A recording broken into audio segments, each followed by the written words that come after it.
Hi guys, welcome to my YouTube channel. ನಾನು ಇವತ್ತು ಮಾಡ್ತಾ ಇರೋ ಕಂಟೆಂಟ್ ಏನಂತ ಅಂದರೆ D2 ಫಾಲೋಅಪ್ನ ಯಾವ ರೀತಿ ಮಾಡಬೇಕು ಅನ್ನೋದ್ರ ಬಗ್ಗೆ ಎಕ್ಸ್ಪ್ಲೇನ್ ಮಾಡ್ತಾ ಇದ್ದೀನಿ. ಆಯಿತಾ? ವಿಡಿಯೋನ ಸ್ಟಾರ್ಟ್ ಮಾಡೋಕ್ಕಿಂತ ಮುಂಚೆ ಚಾನಲ್ನ ಸಬ್ಸ್ಕ್ರೈಬ್ ಮಾಡಿ, ಲೈಕ್ ಮಾಡಿ. ಓಕೆನಾ? ವಿಡಿಯೋನ ಸ್ಟಾರ್ಟ್ ಮಾಡ್ತಾ ಇದ್ದೀನಿ. ಓಕೆ, ಅಲ್ಲಿ ಮೀಟಿಂಗ್ ಪೂರ್ತಿ ನೋಡ್ಕೊಂಡಿದ್ರಿ ಅಲ್ವಾ? ಹಾಂ ಓಕೆ, ಅಲ್ಲಿ ನಿಮಗೆ ಸರ್ ಏನು ಎಕ್ಸ್ಪ್ಲೇನ್ ಮಾಡಿದ್ರು ಸ್ವಲ್ಪ ಹೇಳ್ತೀರಾ ನನಗೆ? ಏನ್ರ ಬಗ್ಗೆ ಹೇಳ್ಬೇಕು ಹೇಳಿ ನೀವು. ಅಲ್ಲಿ ನಿಮ್ಗೆ ಏನೇನು ಹೇಳಿದ್ರು ಸರ್? ಏನು ಹೇಳಿದ್ರು? ಅವರು ಶೇಷಲ್ ಸರ್ ಅಲ್ವಾ? ಹಾಂ ಓಕೆ, ಅವ್ರು ಏನೇನು ಪಾಯಿಂಟ್ಸ್ ಹೇಳಿದ್ರು ಹೇಳಿ, ನಾನು ಆಮೇಲೆ ಎಕ್ಸ್ಪ್ಲೇನ್ ಮಾಡ್ತೀನಿ ನಿಮಗೆ. ಅವರು ಪಾತ್ ಆಫ್ ಬಿಸ್ನೆಸ್ ಬಗ್ಗೆ ಒಂದು ಹೇಳಿದ್ರು. ಹಾಂ, ಓಕೆ. ಆಮೇಲೆ ಸೇಲಿಂಗ್, ಆಮೇಲೆ ರಿಕಮೆಂಡೇಶನ್ ಬಗ್ಗೆನೂ ಹೇಳಿದ್ರು. ಹಾಂ, ಓಕೆ. ಆಮೇಲೆ ಅಲ್ಲಿ ಪ್ರಾಡಕ್ಟ್ ಸೇಲ್ ಮಾಡೋದ್ರ ಬಗ್ಗೆ, ಹೆಲ್ತ್ ಆ್ಯಂಡ್ ವೆಲ್ತ್ ಬಗ್ಗೆ. ಓಕೆ, ಅಲ್ಲಿ ನಿಮಗೆ ಅನ್ಎಂಪ್ಲಾಯ್ಮೆಂಟ್ನ ಯಾವ ರೀತಿ ಕಡಿಮೆ ಮಾಡ್ತಾ ಇದೆ ಈ ಕಂಪನಿ ಅನ್ನೋದ್ರ ಬಗ್ಗೆ ಎಕ್ಸ್ಪ್ಲೇನ್ ಮಾಡಿದ್ರಲ್ವಾ? ಇವಾಗ ನೋಡಿ, ಗ್ರಾಜುಯೇಟ್ಸ್ ಬರ್ತಿದ್ದಾರೆ ಅಂತಂದ್ರೆ ಎಲ್ಲರಿಗೂ ಕೂಡ ಕೆಲಸ ಸಿಗೋದಿಲ್ಲ. ಅಲ್ಲಿ ಯಾವ್ಯಾವ ಎಫರ್ಟ್ ಹಾಕಿರ್ತಾರೆ ಅವ್ರಿಗೆ ಮಾತ್ರ ಸಿಕ್ಕಿರುತ್ತೆ ಅಂತ ಹೇಳಿರ್ತಾರೆ. ಹೌದಾ? ಹೌದು. ಓಕೆ, ಇವಾಗ ನೋಡಿ, ವರ್ಕ್ ಮಾಡಕ್ ಬರ್ತೀರಾ ಅಂತಂದ್ರೆ ಕಂಪನಿ ಬಗ್ಗೆ ಪೂರ್ತಿ ತಿಳ್ಕೊಬೇಕಲ್ವಾ ಫಸ್ಟ್ ನಾವು? ಹಾಂ ಕಂಪನಿ ಎಲ್ಲೆಲ್ಲಿದೆ, ಎಷ್ಟು ವರ್ಷದಿಂದ ವರ್ಕ್ ಮಾಡ್ತಾ ಇದೆ ಅಂತ. ಹಾಂ ಹೌದಾ? ಓಕೆ, ಕಂಪನಿ ಹೆಸರು ಬಂದ್ಬಿಟ್ಟು ಫಾರೆವರ್ ಲಿವಿಂಗ್ ಪ್ರಾಡಕ್ಟ್ ಅಂತ. ಹೌದಾ? ಹಾಂ ಇದು ಕಂಪನಿ ಸ್ಟಾರ್ಟ್ ಆಗಿರೋದು May 13, 1978 ಅಲ್ಲಿ ಅಮೆರಿಕದಲ್ಲಿ ಒರಿಜೋನಾನಲ್ಲಿ ಸ್ಟಾರ್ಟ್ ಆಗುತ್ತೆ. ಹಾಂ ಆಯ್ತಾ? ಕಂಪನಿ ಫೌಂಡರ್ ನೇಮ್ ಬಂದ್ಬಿಟ್ಟು ರ್ಯಾಕ್ಸ್ ಮಾರ್ಗನ್ ಅಂತ. ಅವರು ಈ ಕಂಪನಿನ ಯಾಕೆ ಸ್ಟಾರ್ಟ್ ಮಾಡ್ಕೊತಾರೆ ಅಂತಂದ್ರೆ, ಕಂಟ್ರಿಗಳಲ್ಲೆಲ್ಲ ರಿಸರ್ಚ್ ಮಾಡಿದಾಗ ಜನಗಳ ಹತ್ರ ಹೆಲ್ತ್ ಮತ್ತೆ ವೆಲ್ತ್ ಲೋ ಬಜೆಟ್ ಅಲ್ಲಿ ಇರೋದಕ್ಕೋಸ್ಕರ ಹೆಲ್ಪ್ ಮಾಡಬೇಕು ಅನ್ನೋ ಒಂದು ಇಂಟೆನ್ಷನ್ ಇಟ್ಕೊಬಿಟ್ಟು ಈ ಕಂಪನಿನ ಸ್ಟಾರ್ಟ್ಅಪ್ ಮಾಡ್ಕೊತಾರೆ. ಓಕೆನಾ? ಇದು ಕಂಪನಿ ಸ್ಮಾಲ್ ಕಂಟ್ರಿಲೇ ಸ್ಟಾರ್ಟ್ ಆಗಿಬಿಟ್ಟು ಇವಾಗ 160+ ಕಂಟ್ರಿಲೂ ಕೂಡ ಆಲ್ರೆಡಿ ಸ್ಪ್ರೆಡ್ ಆಗಿದೆ. ಹಾಂ ಆಯ್ತಾ? ಗ್ಲೋಬಲ್ ಅಲ್ಲಿ ಬಂದ್ಬಿಟ್ಟು 4000 ಆಫೀಸಸ್ ಇದಾವೆ. ಇದು ಇಯರ್ಲಿ ಟರ್ನ್ ಓವರ್ ಬಂದ್ಬಿಟ್ಟು 25,000 ಕೋಟಿಗಿಂತಲೂ ಜಾಸ್ತಿ ಟರ್ನ್ ಓವರ್ ಮಾಡ್ತಿದೆ. ಆಯ್ತಾ? ಓಕೆ, ಇದು ಇಂಡಿಯಾದಲ್ಲಿ ಸ್ಟಾರ್ಟ್ ಆಗಿರೋದು 2000 ಏಪ್ರಿಲಲ್ಲಿ ಸ್ಟಾರ್ಟ್ ಆಗುತ್ತೆ. ಓಕೆನಾ? ಮೇನ್ ಬ್ರಾಂಚ್ ಬಂದ್ಬಿಟ್ಟು ಮುಂಬೈಲಿದೆ. ಸಬ್ ಬ್ರಾಂಚ್ ಬಂದ್ಬಿಟ್ಟು ಬೆಂಗಳೂರಲ್ಲಿ ಶಿವಾಜಿನಗರ ಗೊತ್ತಲ್ವಾ? ಶಿವಾಜಿನಗರದಲ್ಲಿದೆ. ಓಕೆನಾ? ಅದು ಬಿಟ್ಟರೆ ಹುಬ್ಳಿ ಧಾರವಾಡದಲ್ಲಿ ಕೂಡ ಒಂದು ಬ್ರಾಂಚ್ ಇದೆ. ಓಕೆನಾ? ಇದು ಇಂಡಿಯಾದಲ್ಲಿ ಟರ್ನ್ ಓವರ್ ಬಂದ್ಬಿಟ್ಟು 500 ಕ್ರೋರ್ಗಿಂತ ಜಾಸ್ತಿ ಟರ್ನ್ ಓವರ್ ಮಾಡ್ತಿದೆ. ಆಯ್ತಾ? ಓಕೆ, ಇವಾಗ ನೋಡಿ, ಇದು ಕಂಪನಿ 1978ರಲ್ಲೇ ಸ್ಟಾರ್ಟ್ ಆಗಿದೆ ಅಂತ ಅಂದರೆ ಇವಾಗ ಆಲ್ರೆಡಿ 2026 ಇದೀವಲ್ವಾ? ಹಾಂ ಎಷ್ಟು ಇಯರ್ ಆಗುತ್ತೆ ಹಾಗಾದ್ರೆ ಕಂಪನಿ ಸ್ಟಾರ್ಟ್ ಆಗಿಬಿಟ್ಟು? 30 to 50 ಆಗಿದೆ. ಓಕೆ, 47-48 ಇಯರ್ ಆಗುತ್ತೆ. 47-48 ಆಗಿದೆ. ಓಕೆ, ಇವಾಗ ನೋಡಿ, 48ಇಂದ ಆನ್ಲೈನಲ್ಲೇ ವರ್ಕ್ ಮಾಡ್ಕೊ ಬಂದಿದೆ ಅಂತಂದ್ರೆ ಕಂಪನಿ ಫೇಕು ಫ್ರಾಡ್ ಇತ್ತು ಅಂದ್ರೆ ಇಷ್ಟು ವರ್ಷ ವರ್ಕ್ ಮಾಡೋದಕ್ಕೆ ಆಗ್ತಿತ್ತಾ? ಹಾಂ ಆಗ್ತಿರ್ಲಿಲ್ಲ ಅಲ್ವಾ? ಅಷ್ಟೇ ಅಲ್ಲದೆ ಗೌರ್ಮೆಂಟ್ನವ್ರು ಸುಮ್ಮನೆ ಬಿಡ್ತಿದ್ರಾ? ಬಿಡ್ತಿರ್ಲಿಲ್ಲ ಅಲ್ವಾ? ಜೆನ್ಯೂನ್ ಇರೋದಕ್ಕೆ ಬಿಟ್ಟಿರ್ತಾರೆ. ಹೌದಾ? ಓಕೆ, ಇವಾಗ ನೋಡಿ, ಕಂಪನಿ ಒಂದು ಕಂಟ್ರಿ ಇಲ್ಲ 2 ಕಂಟ್ರಿಲಿ ಫೇಕ್ ಮಾಡ್ಕೊಂತ ವರ್ಕ್ ಮಾಡ್ಕೋಬೋದು. ಹೌದಾ? ಅಂಥದ್ರಲ್ಲಿ 160 ದೇಶನೂ ಫೇಕ್ ಮಾಡ್ಕೊ ವರ್ಕ್ ಮಾಡೋದಕ್ಕಾಗುತ್ತಾ? ಅಲ್ಲಿ ಗೌರ್ಮೆಂಟ್ನವ್ರು ಸುಮ್ಮನೆ ಬಿಟ್ಟು ಬಿಡ್ತಾರಾ? ಬಿಡೋದಿಲ್ಲ ಅಲ್ವಾ? ಪ್ರತಿಯೊಂದು ಕೂಡ ವೆರಿಫಿಕೇಶನ್ ಮಾಡಿಸ್ಬಿಟ್ಟೆ ವರ್ಕ್ ಮಾಡಕ್ಕೆ ಬಿಟ್ಟಿರ್ತಾರೆ. ಹೌದಾ? ಓಕೆ, ಇವಾಗ ನೋಡಿ, ಅಲ್ಲಿ ನಿಮಗೆ ಕಂಪನಿ ಆಲ್ ಓವರ್ ಪ್ರಾಡಕ್ಟ್ ಇರುತ್ತೆ. ಇದನ್ನ ಯಾವುದೇ ಥರ ನಾವೇ ಹೋಗ್ಬಿಟ್ಟು ಸೇಲ್ ಮಾಡೋದಿರಲ್ಲ. ರೆಕಮೆಂಡೇಶನ್ ಬೇಸಿಸ್ ಮೇಲೆ ವರ್ಕ್ ಇರುತ್ತೆ ಅಂತ ಹೇಳಿದ್ರು. ಹೌದಾ? ಓಕೆ, ಯಾವ ರೀತಿ ರೆಕಮೆಂಡೇಶನ್ ಮಾಡೋದಪ್ಪ ಅಂತಂದ್ರೆ, ಇವಾಗ ನೋಡಿ, ನೀವು ಟಿವಿಲೆಲ್ಲ ಅಡ್ವರ್ಟೈಸ್ಮೆಂಟ್ ಎಲ್ಲ ನೋಡಿರ್ತೀರ. ಹೌದಾ? ಅಲ್ಲಿ ಜಾಸ್ತಿ ಸೆಲೆಬ್ರಿಟಿ ಕೈಲೇ ಕೊಡ್ಸಿರ್ತಾರಲ್ವಾ? ಓಕೆ, ಸೆಲೆಬ್ರಿಟಿ ಕೈಲಿ ಯಾಕೆ ಕೊಡ್ತಾರಪ್ಪ ಅಂತಂದ್ರೆ ಅವರು ಅಂಬಾಸಿಡರ್ ಇದ್ದಾರೆ, ಬೇಗ ರೆಕಗ್ನೈಸ್ ಆಗಲಿ ಪ್ರಾಡಕ್ಟ್ ಅನ್ನೋದಕ್ಕೋಸ್ಕರ ಕೊಡ್ತಾರೆ. ಹೌದಾ? ಇವಾಗ ನೋಡಿ, ಸೆಲೆಬ್ರಿಟೀಸ್ ಏನಾದರೂ ಹೋಗ್ಬಿಟ್ಟು ಮ್ಯಾನುಫ್ಯಾಕ್ಚರ್ ಮಾಡ್ತಾರ ಪ್ರಾಡಕ್ಟ್ನ? ಇಲ್ಲ ಅಲ್ವಾ? ಅವ್ರೇನಾದ್ರು ಮನೆ ಹೋಗಿ ತಗೊಳ್ಳಿ ಅಂತ ಸೇಲ್ ಮಾಡ್ತಾರಾ? ಇಲ್ಲ ಅಲ್ವಾ? ಜಸ್ಟ್ ಕಂಪನಿ ಬಂದ ಪ್ರಾಡಕ್ಟ್ ಕೊಟ್ಟಿರ್ತಾರೆ, ಇದು ಚೆನ್ನಾಗಿದೆ, ಕ್ವಾಲಿಟಿ ಬರುತ್ತೆ, ತಗೊಳ್ಳಿ ಅಂತ ಇನ್ಫಾರ್ಮೇಶನ್ ಕೊಡ್ತಾರೆ ಅಲ್ವಾ? ಅದೇ ಥರನೇ ಇಲ್ಲಿ ನಮ್ಮ ಕಂಪನಿಯಲ್ಲಿ ಸೆಲೆಬ್ರಿಟಿ ಕೈಲಿ ಕೊಡ್ತಾ ಹೋಗೋದಿಲ್ಲ. ಓಕೆನಾ? ಯಾಕೆ ಅಂತಂದ್ರೆ ನಾರ್ಮಲ್ ಪರ್ಸನ್ ಕೈಲೇ ಪ್ರಮೋಷನ್ ಮಾಡಿಸ್ತಾ ಹೋಗ್ತಾರೆ. ಆಯ್ತಾ? ನಾರ್ಮಲ್ ಪರ್ಸನ್ ಕೈಲಿ ಯಾಕೆ ಕೊಡ್ತಾರೆ, ನಾವು ಸೆಲೆಬ್ರಿಟಿ ಕೈಲಿ ಯಾಕೆ ಕೊಡಲ್ಲ ಅಂತ ಅಂದ್ರೆ, ಇವಾಗ ನೋಡಿ, ವಿರಾಟ್ ಕೊಹ್ಲಿ ಅವರು ಇದಾರಲ್ವಾ? ವಿರಾಟ್ ಕೊಹ್ಲಿ ಅವರು ಒಂದು ಪ್ರಾಡಕ್ಟ್ನ ಅಡ್ವರ್ಟೈಸ್ಮೆಂಟ್ ಮಾಡೋಕ್ಕೆ 1 ಕೋಟಿ ಮೇಲೆ ತಗೊಳ್ತಾರಂತೆ. ಹೌದಾ? ಇಲ್ಲಿ ಕಂಪನಿಲಿ ಒಂದೇ ಪ್ರಾಡಕ್ಟ್ ಇಲ್ಲ, 100 ಪ್ರಾಡಕ್ಟ್ ಇದೆ. ಹೌದಾ? ಅಷ್ಟನ್ನು ಪ್ರಮೋಷನ್ ಮಾಡಿಸ್ಬೇಕು ಅಂತಂದ್ರೆ ಇವಾಗ ಒಂದೇ ಕಂಟ್ರಿಲೇ ಮಾಡ್ಸೋಕ್ಕಾಗುತ್ತಾ? ಆಗೋದಿಲ್ಲ. ಯಾಕೆಂತಂದ್ರೆ ಕಂಪನಿ ಆಲ್ರೆಡಿ 160+ ವರ್ಕ್ ಮಾಡ್ತಾ ಇದೆ, ಅಲ್ಲೆಲ್ಲೇ ಮಾಡಿಸ್ಬೇಕಾಗುತ್ತೆ. ಹೌದಾ? ಅಷ್ಟು ಮಾಡಿಸ್ಬೇಕು ಅಂತಂದ್ರೆ ಕಂಪನಿ ಮಿಲಿಯನ್ ಅಲ್ಲ, ಬಿಲಿಯನ್ ಗಟ್ಟಲೆ ಸೆಲೆಬ್ರಿಟಿಗಳ ಮೇಲೆ ಇನ್ವೆಸ್ಟ್ ಮಾಡಬೇಕಾಗುತ್ತೆ. ಓಕೆನಾ? ಅಷ್ಟೊಂದು ಯಾಕೆ ಒಬ್ಬರ ಮೇಲೆ ಇನ್ವೆಸ್ಟ್ ಮಾಡಬೇಕು ಅಂತ ಇಲ್ಲಿ ನಾರ್ಮಲ್ ಪರ್ಸನ್ ಬಂದಿರೋ ಕೈಲೇ ವರ್ಕ್ನ ಸ್ಟಾರ್ಟ್ ಮಾಡಿಸ್ಬಿಟ್ಟು ಅವ್ರ ಕಡೆನೇ ಪ್ರಮೋಷನ್ ಮಾಡ್ತಾ ಹೋಗುತ್ತೆ. ಓಕೆನಾ? ಇವಾಗ ನೋಡಿ, ವಿರಾಟ್ ಕೊಹ್ಲಿ ಒಬ್ಬರಿಗೆ 1 ಕೋಟಿ ಕೊಡೋದನ್ನ ಇಲ್ಲಿ ನಾರ್ಮಲ್ ಪರ್ಸನ್ ಪ್ರಮೋಷನ್ ಮಾಡಿರೋರಿಗೆ ಒಂದು 20,000 ಇಲ್ಲ 50,000 ಕೊಟ್ಟರೆ ಎಷ್ಟು ಜನ ಕೊಡ್ಬೋದು 1 ಕೋಟಿನ? ಸುಮಾರು ಜನ ಕೊಡ್ಬೋದಲ್ವಾ? ಒಂದು 200-300 ಜನಕ್ಕಂತೂ ಕೊಡ್ಬೋದು. ಹೌದಾ? ಇವಾಗ ನೋಡಿ, ಒಬ್ಬರನ್ನೇ ಬೆಳೆಸೋದು ಬೇಡ, 100 ಜನ ಬೆಳೀಲಿ ಅನ್ನೋ ಒಂದು ಇಂಟೆನ್ಷನ್ ಇಟ್ಕೊಬಿಟ್ಟು ಕಂಪನಿ ರನ್ನಿಂಗ್ ಇದೆ. ಹೌದಾ? ಓಕೆ, ಅಲ್ಲಿ ನಿಮಗೆ ಹೌದಲ್ವಾ? ಓಕೆ, ಅಲ್ಲಿ ನಮಗೆ ಪ್ರಾಡಕ್ಟ್ ಬಗ್ಗೆ ಎಲ್ಲ ತಿಳಿಸ್ಕೊಡ್ತಾ ಹೋದ್ರು, ಹೌದಾ? ಹೌದು. ಇವಾಗ ನೋಡಿ ಅಲ್ಲಿ ಒಂದು ಪ್ರಾಡಕ್ಟಿಗೆ ಆಲೋವೆರಾ ಪ್ರಾಡಕ್ಟಲ್ಲಿ ಒಂದು ನೋಬೆಲ್ ಪ್ರೈಸ್ ಕೂಡ ಕೊಟ್ಟಿದ್ದಾರೆ, ಹ್ಞೂ. ಓಕೆನಾ? ನೋಬೆಲ್ ಪ್ರೈಸ್ ಯಾರು ಕೊಡ್ತಾರೆ ಹೇಳ್ತೀರಾ? ನೋಬೆಲ್ ಪ್ರೈಸ್ ಹ್ಞೂ, ಬಗ್ಗೆ ನನಗೆ ಅಷ್ಟು ಗೊತ್ತಿಲ್ಲ. ಗೊತ್ತಿಲ್ವಾ? ಹಾಂ. ಓಕೆ, ಇವಾಗ ನೋಡಿ ನೋಬೆಲ್ ಪ್ರೈಸ್ನ ಯಾರು ಕೊಡ್ತಾರೆ ಅಂತ ಅಂದರೆ ಇಂಡಿಯಾದಿಂದ ಕರ್ನಾಟಕದಿಂದ ಕೊಟ್ಟಿರಲ್ಲ, ಓಕೆನಾ?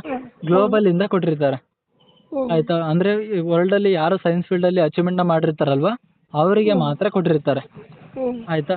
ಇವಾಗ ನೋಡಿ ಇಂಡಿಯಾದಲ್ಲಿ ಸಿ ವಿ ರಾಮನ್ ಆಗಿರ್ಬೋದು, ರವೀಂದ್ರನಾಥ್ ಆಗಿರ್ಬೋದು, ಹ್ಞೂ. ಮದರ್ ತೆರೆಸಾ ಆಗಿರ್ಬೋದು, ಇವರೆಲ್ಲರೂ ಕೂಡ ನೋಬೆಲ್ ಪ್ರೈಸ್ನ ತಗೊಂಡಿದ್ದಾರೆ, ಓಕೆನಾ? ಇವಾಗ ನೋಡಿ ಜಸ್ಟ್ ಒಂದು ಡಾಕ್ಟರ್ ತಗೋಬೇಕು ಅಂತಂದರೆ ಕರ್ನಾಟಕದಲ್ಲಿ ಎಷ್ಟೋ ಕಾಂಪಿಟೇಷನ್ ಇರುತ್ತೆ, ಹೌದಾ? ಅಂಥದ್ರಲ್ಲಿ ವರ್ಲ್ಡ್ ವೈಡಿಂದ ನೋಬೆಲ್ ಪ್ರೈಸ್ನ ತಗೋಬೇಕು ಅಂತಂದರೆ ಅದಕ್ಕೆ ಎಷ್ಟು ವ್ಯಾಲ್ಯೂ ಇರಬೇಕಲ್ವಾ? ಹೌದು. ಅಂಥ ಒಂದು ವ್ಯಾಲ್ಯೂಯಬಲ್ ಪ್ರಶಸ್ತಿನ ಈ ಕಂಪನಿ ಕೊಟ್ಟಿದ್ದಾರೆ ಅಂತಂದರೆ ಕಂಪನಿ ಬಗ್ಗೆ ವೆರಿಫಿಕೇಶನ್ ಮಾಡದೆ ಕೊಟ್ಟಿರ್ತಾರಾ? ಹ್ಞೂ. ಇಲ್ಲ ಅಲ್ವಾ? ಪ್ರತಿಯೊಂದು ವೆರಿಫಿಕೇಶನ್ ಮಾಡಿಬಿಟ್ಟೆ ಕೊಟ್ಟಿರ್ತಾರೆ, ಹಾಂ. ಹೌದಾ? ಹಾಂ. ಓಕೆ, ಇಷ್ಟೊಂದೆಲ್ಲ ವ್ಯಾಲ್ಯೂಯಬಲ್ ಪ್ರಾಡಕ್ಟ್ ಇದೆ, ಮೆಡಿಸಿನ್ ಥ್ರೂ ಇದೆ, ಎಲ್ಲ ಪೇಷಂಟಿಗೆಲ್ಲ ಹೆಲ್ಪ್ ಆಗುತ್ತೆ ಅಂತಂದರೆ ಮೆಡಿಕಲಲ್ಲಿ ಇಟ್ಟು ಕೂಡ ಮಾರ್ಬೋದಿತ್ತಲ್ವಾ? ಹಾಂ. ಮೆಡಿಕಲಲ್ಲಿ ಯಾಕೆ ಮಾಡ್ತಾ ಇಲ್ಲ ಇವರು? ನಾರ್ಮಲ್ ಪರ್ಸನ್ ಕೈಲಿ ಯಾಕೆ ಪ್ರಮೋಷನ್ ಮಾಡಿಸ್ತಾ ಇದ್ದಾರೆ ಹೇಳ್ತೀರಾ? ಆಯ್ಕರ್ ಬಾಲ್ ಹಾಂ ಹೇಳಿ. ನಾರ್ಮಲ್ ಪರ್ಸನ್ ಕೈಲಿ ಯಾಕೆ ಮಾಡ್ತಾ ಇದ್ದಾರೆ? ಮೆಡಿಕಲಲ್ಲೆಲ್ಲ ಇಟ್ಬಿಟ್ಟು ಮಾರ್ಬೋದಿತ್ತಲ್ವಾ? ಆ ಥರ ಯಾಕೆ ಮಾಡ್ತಾ ಇಲ್ಲ?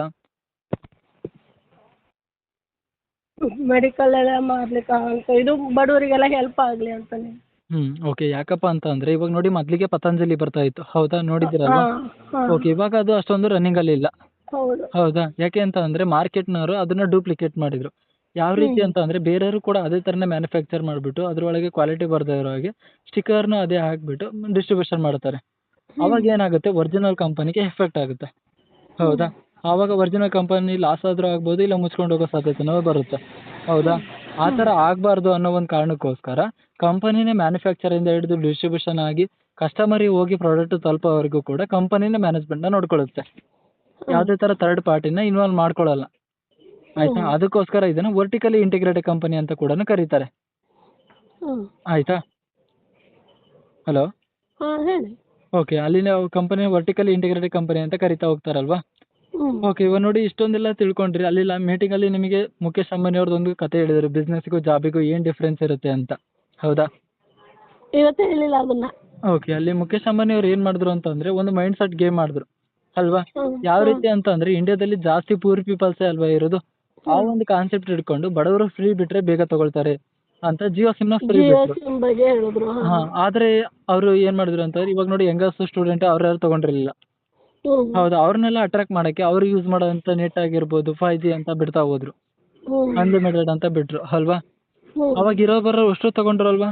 ಹೌದು. ಅದೇ ಮುಖೇಶ್ ಅಂಬಾನಿ ಏನಾದ್ರು ಜಾಬ್ ಮಾಡಿದ್ರು ಅಂತಂದ್ರೆ ಅಷ್ಟು ಬೇಗ ರಿಚ್ ಪರ್ಸನ್ ಆಗ್ತಿದ್ರಾ? ಇಲ್ಲ. ಆಗ್ತಿರ್ಲಿಲ್ಲ. ಬಿಸ್ನೆಸ್ ಮಾಡೋದಕ್ಕೆ ಅಷ್ಟು ಬೇಗ ಗ್ರೋತ್ ಆದ್ರು, ನೆಟ್ವರ್ಕ್ ಬಿಲ್ಡ್ ಮಾಡ್ಕೊಂಡ್ರು, ಅಲ್ವಾ?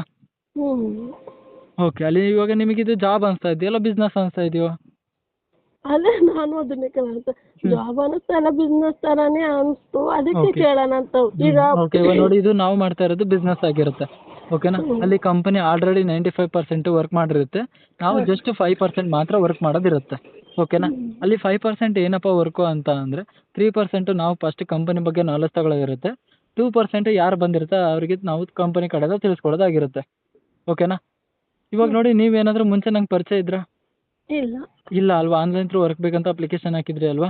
ಹಾ. ಅದೇ ಥರನೇ ಸಾವಿರಾರು ಜನ ಆಲ್ರೆಡಿ ಅಪ್ಲಿಕೇಶನ್ ಹಾಕೊಂಡು ಬಿಟ್ಟು ಕಂಪನಿ ಬಂದಿರ್ತಾರೆ, ಅವ್ರ ಕಡೆಯಿಂದ ಲೀಸ್ಟನ್ನು ನಮಗೆ ಮ್ಯಾನೇಜರ್ ಸಹಿತ ಕೊಡ್ತಾ ಹೋಗ್ತಾರೆ, ಅದರಲ್ಲಿ ನಾವು ಅವ್ರಿಗೆ ತಿಳಿಸೋದ್ರಿಂದ ನಮಗೆ ಇಷ್ಟು ಇನ್ಕಮ್ ಅಂತ ಕಂಪನಿ ಕಡೆಯಿಂದನೇ ಕೊಡ್ತಾ ಹೋಗ್ತಾರೆ, ಓಕೆನಾ? ಹಾ. ಇವಾಗ ನೋಡಿ ನಾವು ಟೀಚರ್ ಏನು ಒಬ್ರಿಂದ ಕೆಲಸ ಒಬ್ರಿಗೆ- ಮಾಡ್ತಾರಪ್ಪ ಅಂತ ಅಂದರೆ ಫಸ್ಟ್ ಅವರು ಬುಕ್ಕಲ್ಲಿ ಇರೋದು ಅರ್ಥ ಮಾಡ್ಕೊಳ್ತಾರಲ್ವಾ ಅವರು? ಹಾ. ಅವರಿಗೆ ಅರ್ಥ ಆಗಿಲ್ಲ ಅಂತಂದ್ರೆ ಸ್ಟೂಡೆಂಟಿಗೆ ಹೇಳ್ಕೊಡೋಕ್ಕಾಗುತ್ತಾ? ಇಲ್ಲ ಇಲ್ಲ. ಆಗೋದಿಲ್ಲ ಅಲ್ವಾ? ಅದೇ ಥರನೇ ಇಲ್ಲಿ ನಾವು ಫಸ್ಟ್ ಕಂಪನಿ ಬಗ್ಗೆ ತಿಳ್ಕೊಳ್ಳೋದಿರುತ್ತೆ, ತಿಳ್ಕೊಂಬಿಟ್ಟು ಯಾರು ಬಂದಿರ್ತಾರೆ ಅವ್ರಿಗೆ ಜಸ್ಟ್ ಗೈಡ್ ಮಾಡೋದ್ರಿಂದ ನಮಗೆ ಇಷ್ಟು ಇನ್ಕಮ್ ಅಂತ ಕಂಪನಿ ಕಡೆಯಿಂದನೇ ಕೊಡ್ತಾ ಹೋಗ್ತಾರೆ, ಓಕೆನಾ? ಓಕೆ, ಅಲ್ಲಿ ನಿಮಗೆ ಜಾಬಿಗೂ ಬಿಸ್ನೆಸ್ಗೂ ಏನು ಡಿಫ್ರೆನ್ಸ್ ಇರುತ್ತೆ ಅಂತ ಹೇಳ್ತೀರಾ? ಒಂದು 2 ಪಾಯಿಂಟ್ಸ್ನ. ಜಾಬ್ ಅಂದ್ರೆ ನಾವು ಕಂಪ್ನಿಗೆ ಹೋಗಿ ಅಲ್ಲೇ ಹ್ಮ್. ಕೂತ್ ಮಾಡ್ಬೇಕಾಗಿರುತ್ತೆ. ಈಗ ಬಿಸ್ನೆಸ್ ಅಂದ್ರೆ ನಾವೇ ಪ್ರಾಫಿಟ್ ಇಲ್ದೇನೆ ಮಾಡ್ಬೋದು. ಓಕೆ, ಇವಾಗ ನೋಡಿ ಒಂದು ಜಾಬ್ ಮಾಡಕ್ಕೆ ಹೋಗ್ತೀನಿ ಅಂತಂದರೆ ನಮ್ದು ಏನೇ ಕ್ವಾಲಿಫಿಕೇಶನ್ ಆಗಿದ್ರು ಒಬ್ರು ಕೈ ಕೆಳಗೆ ಕೆಲಸ ಮಾಡೋದಾಗಿರುತ್ತೆ, ಹೌದು. ಹೌದಾ? ಅಷ್ಟೇ ಅಲ್ಲದೆ ನಮಗೆ ಅಲ್ಲಿ ಫ್ರೀಡಮ್ ಇರೋದಿಲ್ಲ, ಟೈಮ್ ಸಿಗ್ತಾ ಇರೋದಿಲ್ಲ, ಅಲ್ವಾ? ಮನೇಲಿ ಏನಾದ್ರು ಪ್ರಾಬ್ಲಮ್ ಇದೆ, ಜಾಸ್ತಿ ಅಮೌಂಟ್ ಕೊಡಿ ಅಂದರೆ ಕೊಡ್ತಾರಾ ಜಾಬಲ್ಲಿ? ಇಲ್ಲ.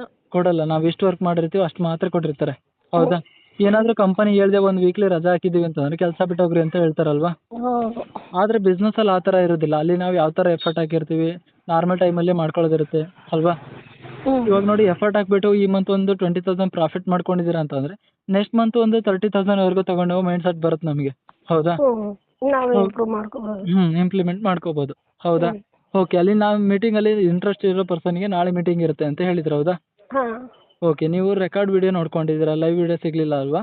ಹೌದು. ಓಕೆ. ಇವಾಗ ನೋಡಿ ಅಲ್ಲಿ ಲೈವ್ ವಿಡಿಯೋದಲ್ಲಿ ಆಲ್ರೆಡಿ 400 500 ಮೆಂಬರ್ಸ್ ಎಲ್ಲ ಅಟೆಂಡ್ ಮಾಡ್ಕೊಂಡಿರ್ತಾರೆ.